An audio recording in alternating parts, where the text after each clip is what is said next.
Assalamualaikum warahmatullahi wabarakatuh. Kali ini saya akan melaksanakan layanan konseling individu sebagai tugas untuk PPL 2. Layanan ini direncanakan pada hari Rabu tanggal 11 November dengan konseling Wanda dari kelas 12 IPS 3. Oke Wanda, silahkan masuk.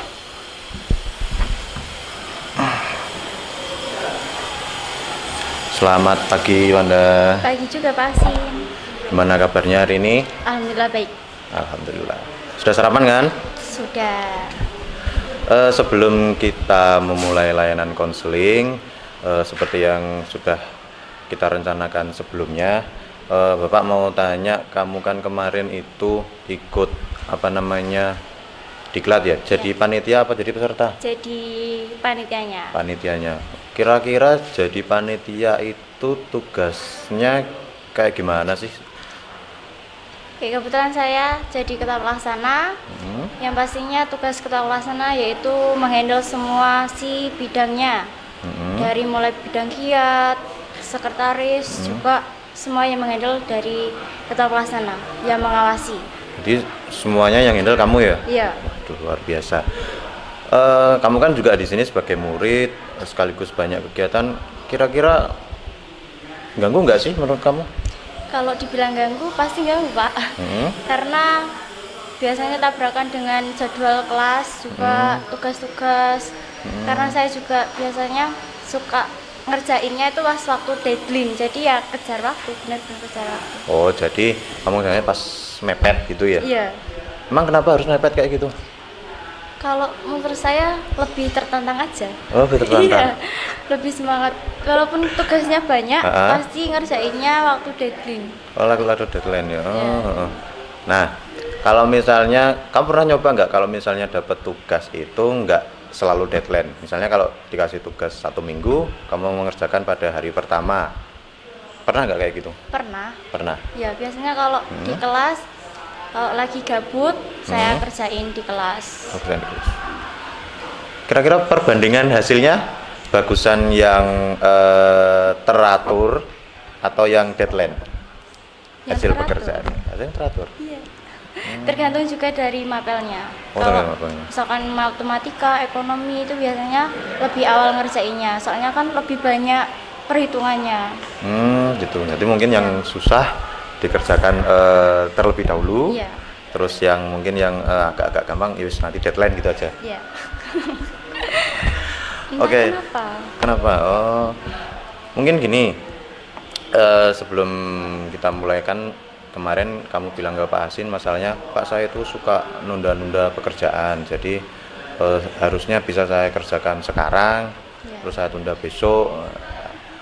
Nah nanti selama layanan konseling silahkan nanti Wanda bercerita tentang masalahnya sebebas-bebasnya.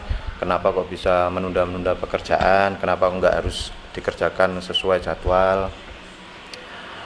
Untuk waktunya kira-kira 30 menit cukup untuk layanan kali ini? Cukup. Oke. Karena sesuai jadwal kita harus 30 menit. Monggo silahkan Wanda menceritakan kenapa sih kok suka menunda-nunda pekerjaan gitu. Oke. Sebelumnya itu misalkan kalau di rumah juga disuruh nyapu, walaupun itu saya kerjakan, tapi biasanya disuruh kan biasanya habis asar itu baru nyapu. Biasanya nunggu dulu nonton TV dulu, kan suka Bollywood. Jadi jam 4 itu baru nyapu, biasanya dimarahin sama mama. Disuruh nyapu kok ditunda terus, biasanya kayak gitu. Suruh nyuci juga, halo Bu, besok aja hari Minggu, biasanya kayak gitu. Terus kalau misalkan ada kegiatan di sekolah, biasanya disuruh bikin SPJ. Misalkan 1 minggu setelah kegiatan itu harus selesai, tapi ditunda dulu. Ya entah kenapa suka menunda. Ya. Kalau misalkan dikasih deadline hari Sabtu harus selesai, baru malamnya itu baru ngerjain. Iya. Kayak kemarin waktu KMD juga disuruh bikin tugas, kan seharusnya habis KMD itu kan ada waktu luang, itu bisa dibuat kerjain, tapi malamnya baru tak kerjakan. Oh gitu. Tapi alhamdulillah juga selesai. Selesai juga ya? Selesai. Mungkin gini, kita bahas yang tadi yang di rumah dulu. Iya. Tadi kan kamu disuruh nyapu, tapi entah nonton TV dulu, entah Iya. tiduran dulu, terus dapat marah. Kira-kira kamu seneng nggak dimarahi gitu? Enggak. Nggak seneng? Enggak. Terus kenapa nggak segera dilakukan gitu kalau nggak seneng dimarahi? Ya entah kenapa Pak, dedoin itu menjadi candu buat saya. Lebih tertantang aja. Berarti kalau memang ngerjain di lingkungan. lebih seneng apa ya, di bawah tekanan gitu ya, maksudnya hari ini harus selesai, berarti aku harus Ya, lebih semangat. lebih semangat gitu. Iya. Tapi untuk menghilangkan itu ya pasti butuh proses. Itu proses. Nah, tapi kira-kira kalau misalnya kamu mengerjakan deadline, misalnya tugasnya itu 1 minggu dari mulai Senin Sampai dikumpulkan hari Sabtu, terus kamu baru mengerjakan mungkin Jumat. malam. Iya. Iya. Kira-kira tenaga kamu untuk mengerjakan itu apa nggak terkuras? Terkuras biasanya sampai malam larut jam 11 itu baru tidur. Kan sebetulnya saya jam paling malam itu jam 10 sudah harus tidur. Soalnya pas bangun itu pasti pusing. Pasti pusing. Iya. Gara-gara Gara-gara telat tidur. telat tidur gara-gara Kerjain tugas. tugasnya deadline. Dan kamu masih senang seperti itu? Ya makanya ini saya berkonsultasi sama Pak Asim biar oke. gimana caranya menghilangkan deadline itu. Oke. Karena mungkin dari awal sudah kebiasaan ya, Iya. sudah kebiasaan kamu, alah tugasnya masih 1 minggu, tak kerjaan besok wae. Menyepelekan. Besok lagi, oh masih ada 5 hari lagi, yes besok aja. Oh masih ada 4 hari lagi, besok aja. Ada 3 hari lagi, seperti itu. Kurang 1 hari, dan ini harus selesai. Berarti otomatis kamu mengerahkan seluruh tenaga pikiran pada hari itu juga. Iya.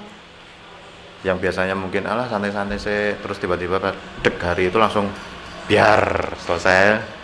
Ya memang kalau hasil selesai ya selesai, dan hasilnya bagus apa mungkin kalau dibandingkan kalau nggak deadline?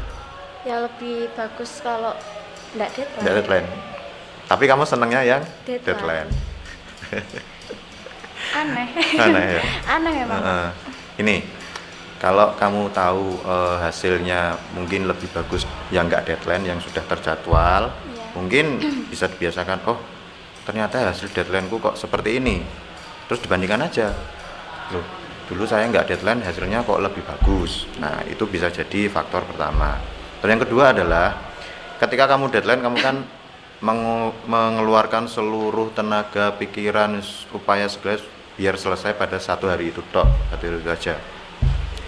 Dan imbasnya adalah setelah tugas itu selesai, pasti kan kamu capek, Iya. pusing, bisa aja malah sakit. Nah itu apa nggak mengganggu? Padahal setelah deadline itu kan pasti ada tugas yang lain. Nah menurut kamu gimana itu? Kadang itu juga mikir kalau tugasnya banyak, tapi karena kebiasaan deadline jadinya ya udah hari itu waktu deadline harus selesai. Tapi yang penting saya target, kalau misalkan saya deadline jam berapa harus selesai. Oh gitu. Jadi dimulai jam berapa gitu harus mengerjakan. Oh iya. Berarti memang sudah kebiasaan dari dulu deadline ya? Iya. Ini karena kan mungkin kalau masih SMA mungkin tidak masalah kan, ya deadline tugasnya dikumpulkan, yang penting ada dulu. Tetapi ingat, ketika nanti kamu sudah bekerja atau mungkin di luar ini, yang jadi pertimbangan dari produk atau hasil karya itu adalah yang pertama adalah ketepatan waktu dan juga kualitasnya. Iya. Nah, mungkin deadline selesai, ya udah selesai. Misalnya kayak kamu goreng tempe, misalnya jadi Pak, tempe goreng, wes. Tapi kan ya tempe goreng kan ya biasa kan. Iya. Bandingkan kalau misalnya kamu bikin tepungnya dulu, bikin bumbunya dulu, bikin sambalnya dulu kan, oh berarti ada komplit. Nah, ya dianalogikan aja seperti itu. Jadi kalau mungkin masih SMA Lebih bisa santai. lebih masih agak santai ya. Iya. Terus penting guru nih, oh ada tugasnya Wanda, oh ya wes ada tugasnya, yes, bagus. Cuman untuk jadi pembiasaan adalah ketika setelah lulus dari sini mungkin bisa dibiasakan, jika dikasih tugas 1 minggu mungkin hari pertama berapa persen dulu, nah terus mungkin kok hari kedua capek bisa dikerjakan di hari ketiga, nah jadi jangan sampai numplek 100% di hari terakhir. Nah itu pasti capek ya. Mungkin bisa di apa ya istilahnya, mulai belajar lah. Ya nggak harus langsung wah habis konseling dari Pak Hasin langsung jelek, ya nggak usah, nanti kamu malah apa kaget. Jadi pelan-pelan dulu. Nah, misalnya kalau disuruh bikin kayak cerita ya dulu, hari pertama bikin judul dulu nggak apa-apa, judul dulu seret. Terus hari kedua kok belum dapat inspirasi, ya mungkin hari ketiga dapat pembukaannya dulu ditulis. Nah seperti itu. Siap. Apalagi kan kamu pramuka ya. Pramuka kan pasti harus kudu disiplin, harus kudu apa ya istilahnya, ini harus bikin ini banyak lah. Ini bisa aja dipraktekkan. Tapi kalau kegiatan harus benar-benar bagus. Iya, kalau udah kegiatan kan dilihat banyak orang ya, misalnya oh hasilnya ini. Kalau terlalu tergesa-gesa mengerjakan kan hancur, nggak maksimal juga. Nah itu kan bisa jadi pembelajaran. Wanda berapa bersaudara kira-kira? 3 bersaudara. Anak kedua. Itu punya adik? Punya. Bayangkan kalau misalnya Wanda disuruh nyapu, tidur, terus adiknya gimana? Adiknya masih baby. Oh masih bayi? Ya baru umur 1 tahun. 1 tahun. Ya kan kalau misalnya nanti sudah besar, kalau Wanda nggak berubah kayak undang-undang ya otomatis kan ya, alah mbakku gitu, aku gitu aja. Oke, terus semangat untuk merubahnya. Harus itu. Ya. Kalau kakaknya sudah berkeluarga atau gimana? Belum, kerja. Masih kerja ya? Ya semoga aja setelah dari konseling ini dapat manfaatnya ya Wanda ya. Amin. Oke. Kira-kira ada yang ingin disampaikan lagi, mungkin adalah masalah lain atau apa? Oh ya Pak, itu untuk masalah, kan saya udah kelas 12, sebentar lagi lulus lah dari SMA. Lah pengennya kan kuliah di sini, misalkan di Surabaya. Terus sama mama disuruh di Bojonegoro aja. Saya tuh bingung antara milih pendirian saya apa dari orang tua. Dari orang tua, oke. Apakah sudah dibicarakan lebih lanjut, misalnya, Mah aku pengen ke Surabaya, alasannya ada jurusan ini. Apakah sudah dibicarakan? Sudah. Kemarin kan waktu kumpul sama keluarga ya ditanya, pengennya juga kedinasan, tapi kalau kedinasan fisik saya udah nggak bisa, soalnya ada sakit lah. Oh ada sakit, ya. Oke. Terus kalau di Surabaya apa mamanya itu lain di sana, nanti kan juga biaya hidupnya lek tenanan enggak apa-apa, lek misalkan pergaulannya salah, terus ya sebenarnya kan sama aja kuliah dimanapun, yang penting kan dirinya sendiri. Nah itu kamu harus kalau memang kamu niat banget, benar-benar niat pengen kuliah di Surabaya, ya itu harus diperjelas. Mah aku kuliah di Surabaya, aku pengen ini. Ya mamanya harus dikasih apa istilahnya, apa ya, kayak bukti lah. Mah aku nanti kuliah di Surabaya, aku pengen ini. Isto janji aku nggak bakalan kayak gini. Nanti aku pasti pengen ini. Saya nggak akan macam-macam lah. Mamanya mungkin bisa dikasih pengertian. Iya. Tapi sama mama disuruh nyoba dulu, lihat lewat SN. Tapi jurusan yang saya ambil Saintek dan sedangkan saya sosum. Jadinya bingung. Ya. Oh gitu ya. Kalau kamu jurusan IPS, pengennya jurusan Saintek. Tapi bisa ya, kira-kira bisa ya?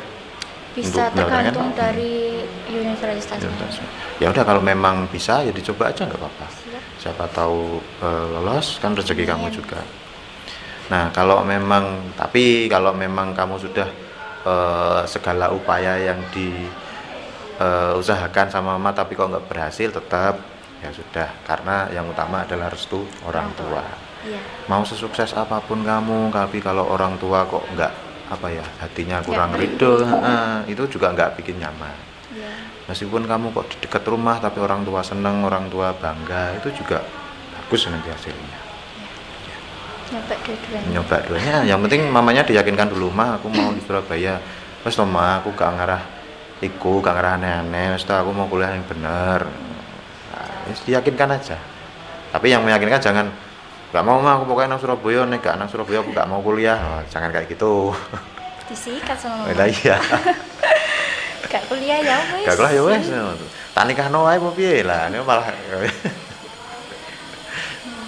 Nah, gitu ya Wanda ya. Iya. Tadi yang pertama adalah menunda-nunda pekerjaan, mungkin harus sedikit demi sedikit berubah, nggak harus langsung drastis, tapi ada progres. Ya. Oh, aku harus mulai berubah, jangan sampai deadline terus, harus bertahap pelan-pelan, karena ini adalah nanti berhubungan dengan kualitas hasilnya. Ya. Terus yang kedua soal kuliah, bagus kamu dapat izin kuliah, cuman kan mungkin beda, mamanya pengen yang dekat, kamunya pengen yang jauh. Jadi ya harus pinter-pinternya kamu lah, ngerimu istilahnya, merayu mamanya. "Ma, aku pengen kuliah jauh, Ma, ini ya." Yang penting komunikasinya, kalau misalnya nanti kamu pas kuliah jauh, komunikasi sama orang rumah harus selalu terjaga. Ya. Jangan sampai lost koneksi, terus sebulan sekali menghubungi, sebulan sekali baru telepon, jangan sampai seperti itu. Ya. Siap. Kira-kira ada lagi mungkin? Kayak akhir-akhir ini suka uring-uringan. Nah, uring-uringan kenapa? Iya, kemarin juga pas waktu kegiatan itu habis bentak-bentak, kan pasti ada tes mental, terus kebawa sampai balik sekolah. Kamu? Soalnya itu saya tuh temperamental banget. Oh, temperamental Iya. banget. Kamu marah-marahnya gara-gara kamu membentak itu kan ada sebabnya. Iya, ada sebabnya tuh ya? Ada. Nah, apa mungkin sebabnya, mungkin ada, kenapa kok bisa tiba-tiba langsung membentak gitu?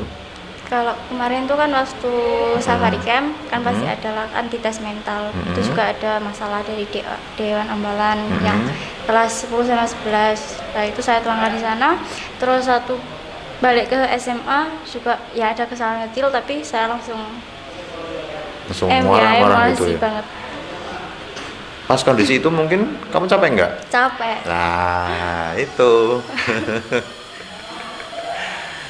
Yang awalnya mungkin kita nggak temperamen, tapi suatu ketika kita ditempatkan pada kondisi yang benar-benar capek, pikiran sumpek, ya bisa aja hal kecil bisa langsung wah. Ya mungkin hubungannya sama deadline itu tadi. Deadline itu kan juga istilahnya benar-benar memforsir tenaga pikiran. Terus ada kesenggol sedikit, langsung Sungguhnya keluar. Ya mungkin bisa dikontrol, kan yang tahu diri Wanda sendiri adalah Wanda sendiri. Ya mungkin sekarang mungkin masih sekolah, ya wajar lah kalau anak sekolah itu kadang emosinya masih naik turun. Tetapi sebagai manusia juga harus berubah. Oh, aku kok emosian ya. Kira-kira kalau emosian gitu dampaknya banyak bagusnya apa jeleknya? Jeleknya. Kira-kira apa jeleknya? Biasanya tuh sama temen itu agak menjauh. Habis Ya, marah-marah gitu ya. Teman-teman jauh. Terus kalau udah reda baru balik lagi. Biasanya tuh nggak mau diganggu sama sekali. Kalau ada yang bicara sama tanya saya itu biasanya saya langsung nyolot. Ngegas. Ya, kemarin tuh ditanya sama adik kelas, saya jawabnya ngegas. Ya entah itu sadar atau enggak kan, kalau emosi pasti ya gitu. Oh gitu. Oke. Setengah sadar.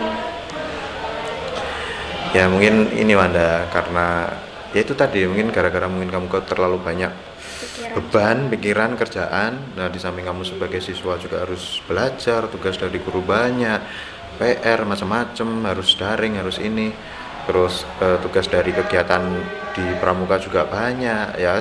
Ya wajar lah. Coba juga kalau misalnya di posisi kamu mungkin juga ya bakalan seperti itu. Cuman kan seiring bertambahnya waktu, ya kita harus pintar-pintar lah kontrol diri.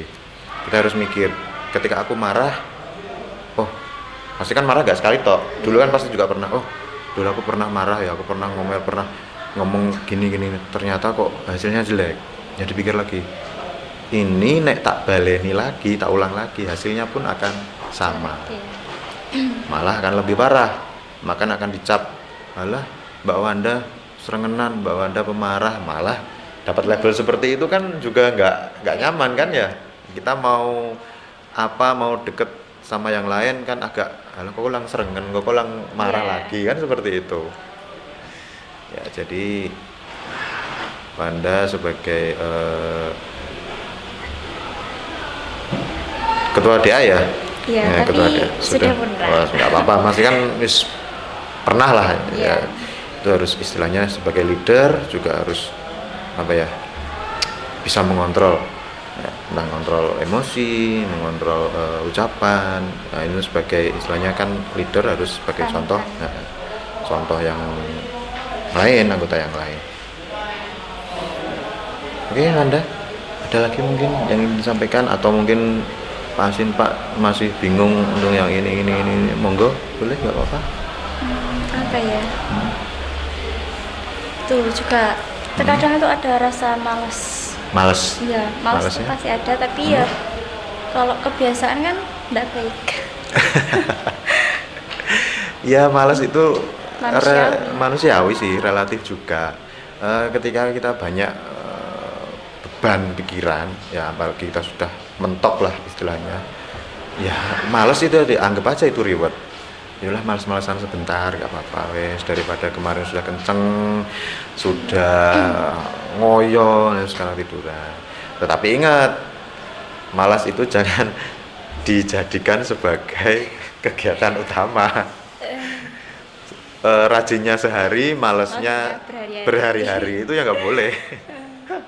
Itu yang nggak boleh. Jadi harus benar-benar, oh yaudah aku kemarin wes kerja keras wes gini-gini, wes sekarang saya tak nge-reward diri sendiri ya, wes aku tak malas-malasan, nggak apa-apa, boleh. Itu kan ibaratnya untuk merefleksikan pikiran, otak, nggak apa-apa, boleh. Cuman setelah refleksi, setelah rileks, setelah santai, ya udah kita fokus ke kerjaan lagi, fokus ke kegiatan lagi, fokus ke belajar lagi, seperti itu. Oke, cukup atau mungkin kalau lagi, Pak, satu lagi. Oh, satu lagi. Oke, masalahnya banyak ya. Oke, monggo. Boleh. Kok saya tuh kadang dibilang baper. Bawa perasaan itu bawa perasaan dalam tanda kutip asmara, atau mungkin yang lain, baper yang lain. Entah kenapa. Kalau sama teman-teman itu gak usah baper. Kalau misalkan dibilang sedikit, kalau dibully sedikit itu biasanya langsung diem, gak usah baper, bilang gitu. Kayak langsung dimasukin hati gitu ya. Tapi ya enggak sih sebenarnya. Tapi entah kenapa kalau teman-teman kumpul itu kalau dibully pasti bilangnya gitu, nggak usah baper. Oh, nggak usah baper. Ya mungkin itu tadi, karena mungkin dulunya kamu lagi cengeng atau apa, langsung wes alah iki Wanda kok iki nek di rasane gondok iki wes ana ojo ngono lah. Tapi ya nggak apa-apa, asal yang penting kalau dalam pertemanan kan hal yang seperti itu kan ya wajar sih ya, asal nggak terlalu berlebihan. Ya nggak apa-apa, dianggap sebagai hiburan, kayak refreshing, kayak seneng-seneng biasa, nggak masalah. Yang penting tahu batas ketika bercanda, waktunya serius, dan waktunya bercanda jangan sampai membahas hal-hal yang sekiranya tidak boleh dibahas. Misalnya kayak agama, mungkin ada temannya yang agama lain, itu nggak perlu dibahas dalam pertemanan. Terus orang tua, mungkin ada yang panggil, oh anaknya bakul ini, oh anaknya bu ini lah. Orang tua juga tidak boleh dibahas, apalagi dijadikan bahan ejekan, itu juga nggak boleh. Terus yang terakhir adalah status sosial. Dalam pertemanan kita nggak boleh sama sekali membeda-bedakan status sosial. Bah itu anaknya orang kaya, orang miskin, anaknya tukang beca, anaknya bupati, itu nggak boleh. Semuanya kalau memang niatnya berteman baik, ya kita anggap sama. Tapi mana nggak ada kan yang temannya seperti itu? Mas kalau ada yang nyeleweng, langsung tak marahin. Iya, diingatkan. Kamu coba ini jenenge berteman itu kan ya sing apik. Kan nggak enak kan kalau punya musuh gitu kan nggak. Karena kan kita nggak tahu kepribadian orang lain. Kepribadian orang lain. Maksudnya karakter orang kan beda-beda. Oh, oke. Ada yang udah tersinggung. Iya lah, katanya itu baperan, kan ada. Ada yang cuek, nah, kan Iya. gitu. Ya kita harus pintar-pintar lah. Istilahnya, oh anak ini kok ketoknya enak ya diajak bercanda, ya bercanda. Oh anak ini kok kayaknya sensitif ya, oh, mungkin bercandanya yang slow, yang halus-halus, ya seperti itu. Ya, sudah. Sudah cukup? Sudah. Kira-kira setelah konseling ini apakah Wanda merasa mungkin sedikit terbantu atau gimana? Alhamdulillah sedikit terbantu. Ya terbantulah Pak. Kita Ya. buktikan kan progresnya belum Nah, belum itu berjalan. progresnya nanti. Iya. Nah, ya Bapak seneng kamu kita ngobrol seperti ini, ngobrol santai. Kadang kan kalau misalnya murid sama guru itu canggung, takut atau apa. Padahal kan enggak juga. Kalau gurunya enak diajak ngobrol, muridnya interest tertarik kan ya enak, ngobrolnya juga santai kayak teman sendiri ya. Malah bagus. Untuk progresnya nanti Bapak kasih kontrak belajar ya, jadi kamu nanti wali kelas kamu siapa? Bu Win. Oh, Bu Winarti. Bu Winarti. Oke, nanti kamu sama Bu Win saya kasih kontrak belajar kertas, dan nanti itu kamu tuliskan masalah kamu apa, terus yang kolom 1, terus kolom 2 itu adalah progresnya. Nah, nanti itu jangka waktunya 1 bulan. Jadi harus dibuktikan, oh misalnya dalam minggu pertama kamu dapat tugas, terus kamu tulis tugas matematika, nah tanggal berapa ditulis, terus yang sampingnya selesainya tanggal berapa. Nah, nanti saya tanda tangani sama wali kelas. Baik. Siap ya? Siap. Oke. Untuk pertemuan kali ini cukup. Terima kasih atas kehadirannya. Mungkin kalau misalnya Wanda mau tanya, Pak saya punya masalah lain Pak, nggak kayak kemarin, boleh, nanti bisa dihubungi. Oh boleh, nggak masalah. Boleh, nggak masalah. Yang penting jangan masalah keuangan, nggak boleh. Saya nggak bisa bantu kalau keuangan. Dompet saya kosong Pak. Oke, untuk pertemuan kali ini cukup ya. Terima kasih. Semoga Wanda jadi siswa yang baik, yang semakin berprestasi setelah lulus dari sini. Cita-cita yang diinginkan semuanya tercapai. Amin. Oke, kita akhiri ya. Terima kasih Wanda. Terima kasih juga, Mas. Ya, assalamualaikum warahmatullahi wabarakatuh. Waalaikumsalam.